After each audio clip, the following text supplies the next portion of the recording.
حضرت با یزید بسطامی رحمت اللہ علیہ راستے سے گزر رہے ہیں، قریب سے کتا گزرا، آپ نے اپنا لباس سمیٹ لیا، دامن جب سمیٹ لیا کتے سے بچایا تو وہ دوڑ کے سامنے آ گئے، کہنے لگا اے حضرت با یزید بسطامی، آپ نے دامن مجھ سے کیوں بچا لیا؟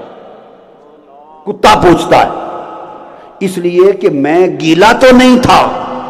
کتا کہتا ہے اگر گیلا ہوتا تو آپ کے کپڑے پلید ہوتے تو تب بھی آپ جا کر دھو سکتے تھے، پلید ہو جاتے تو دھو لیتے، میں تو خشک تھا، اگر مس بھی ہو جاتا تو پلید نہیں ہونے تھے، تو آپ نے میری پلیدی سے کپڑوں کو بچایا اور اس تکبر کی پلیدی جو اندر ہے اس سے خود کو نہیں بچایا۔ کپڑے بچاتے ہو پلیدی سے، نہیں تکبر کی پلیدی سے من کو صاف کرو۔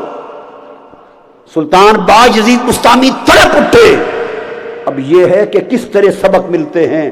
آؤ ان عارف و عاشقوں کے حوال جان کر ہمیں اپنے گریبان میں جھانکنا ہوگا، ہم کس رخ جا رہے ہیں۔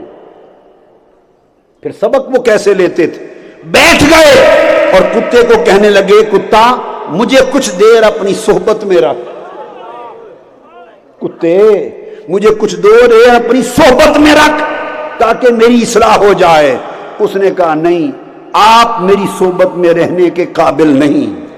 فرمایا کیوں؟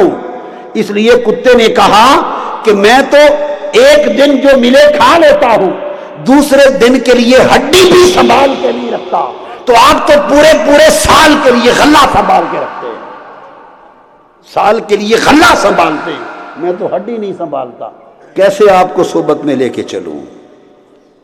ان احوال پر حضور داتا گنج بخش علی حجویری قدس سر العزیز حضرت شیخ محمد بن فضل بلخی کا قول روایت کرتے ہیں اور فرماتے ہیں کہ حضرت شیخ محمد بن فضل بلخی نے فرمایا، بڑے اکابر اولیاء میں سے تھے، فرمایا مجھے حیرت ہے ان لوگوں پر جو دنیا کے جنگلوں کو، صحراؤں کو، بیابانوں کو عبور کر کے خدا کے گھر تک جا پہنچتے ہیں۔